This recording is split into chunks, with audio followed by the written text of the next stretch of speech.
Right, Rich. Hey. We're doing another episode of Smile and Friends. The all reliable. Now, we've got an idea for this episode, haven't we? Yeah, a guy who keeps annoyingly improvising. Yeah, the improv guy. Improv guy, yeah. He's wearing like a black turtleneck, and he just keeps yes-anding everything, and it winds Charlie up. So Mr. Improv basically thinks he's on a show, and he keeps trying to manufacture proper funny scenes. Okay. But no one can be bothered. So my idea is that the episode should be like a drama-esque in tone. So it opens up with him getting a really like deep call about like he might have a serious illness, and we'll be vague about the illness, and everyone's like really sad. Okay. And then improv guy arrives, and he's like he can't read the room. He's just yes-anding everything. Don't you think it'll be better if Charlie takes Pim to like a stand-up night Oh, to cheer him up about the bad news? Okay, so we don't open in the office. We open at the stand-up as quick as possible. Yeah. And what if the improv guy, he notices that Pim isn't laughing, and he's like, nah, I've got to make him smile. Oh.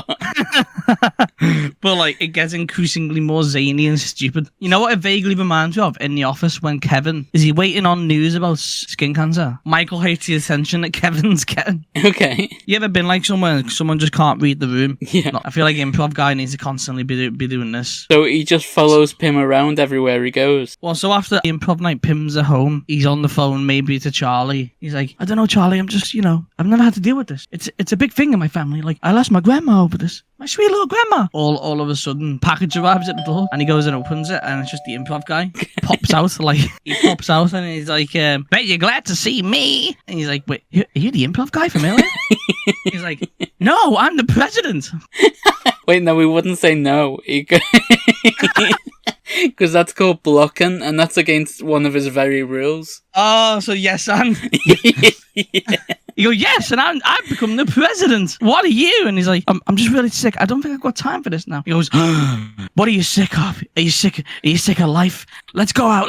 Let's taste the air. He's like, no, I need to have bed rest. He's like, you want to play Doll's House? And then like he automatically just drags out dresses from the he just like spawns things in from it, like like like the cartoon thing where you reach off like say behind the door and then you pull out.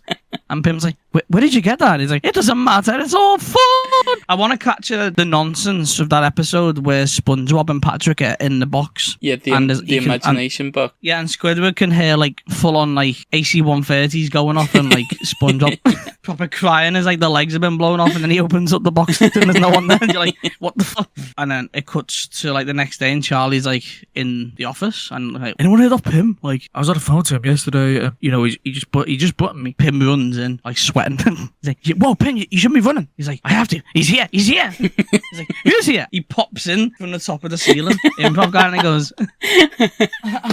he's like, it's your fairy godmother. Do you reckon Charlie tells Alan to throw him out? Yeah. Alan throws him like Uncle Phil threw Will Smith's friend in Fresh Prince of Bel-Air. Just proper launches him out onto the street. Mm-hmm. And then he somehow gets back in, like, maybe they open a cupboard in the kitchen and he's just there. Yeah. He's like, the first thing I ever learned to play was a mug. Can Charlie be like, all right, well, I'm going to pour hot water in you? Yeah. He goes, do it. I get fed from the pain. And he's like, what do you want, man? What do you need from us? Please. And Mr. Boss turns up. He takes them aside, maybe. And he's like, no, dude, you're doing this all wrong. What do you mean, Mr. Boss? And he's like, he's an improv guy. He's like the worst person on this planet. You gotta yes and them. He's like, what? You gotta yes and. The more you refuse them, the greater their power is. Can they try and, like, cancel him by... I don't know how they do this, but if Charlie said something really, really bad that was, like, blurred out, improv guy would naturally agree with it, and then it builds on it. I think they have another attempt at trying to kick him away, and it gets to the point of where like he's starting to get too powerful. Maybe Pim and Charlie are like in a bunker, some hiding or something. And they're like, how do we resolve? I don't know what to do. And like maybe they're thinking about the Mr. Frog episode where Mr. Frog cancelled himself, essentially. Yeah. But on Jimmy Fallon. Maybe they've just got videotapes and that's one of the things on the videotape. Yeah. So does this end with them cancelling him? Yeah, I was going to say maybe improv guy stops caring about Pim and loves the attention he's suddenly getting from everyone. Oh, okay. So he starts becoming a star, but he still uses Pim and Charlie as like his managers. And they're like, why won't you just let us go? And he's like, let you go? You're my friends! Yeah. You got me here! And then Pim's just like really sick still. He's like, I'm just so unwell. Charlie's like, I'll save this. And then he goes on Improv Guy's Twitter and goes back far enough. And he goes, I've got a plan. And then he's like on an interview with Conan or something. Like, what's a good interview somewhere to be? Maybe if we set her up, man. So there's a big movie about to be filmed, and because of Improv Guy's success, they get him in a cameo role. So it's perfect. It's an excuse to put Improv Guy on the red carpet. Yeah. Also, by the way, we could have like loads of hijinks where he's like they're trying to do scenes with him, but he just improvs because he can't read. There's no greater burden on creativity than education. They can be doing like a dead serious scene, and then Improv Guy can be like, oh no, I just got a text, your mother's dead. And, like, the actors are looking at the camera going, that's not in the script. That's not. So everyone's pretty sick of him, and they're waiting for him to get cancelled.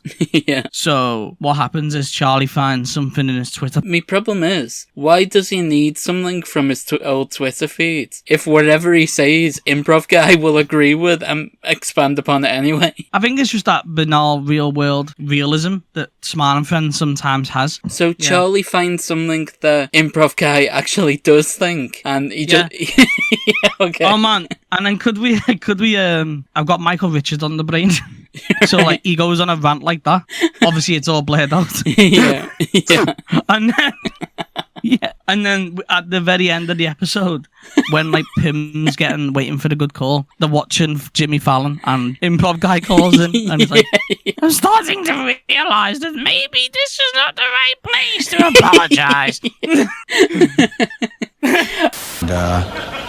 Stop laughing. It's not funny.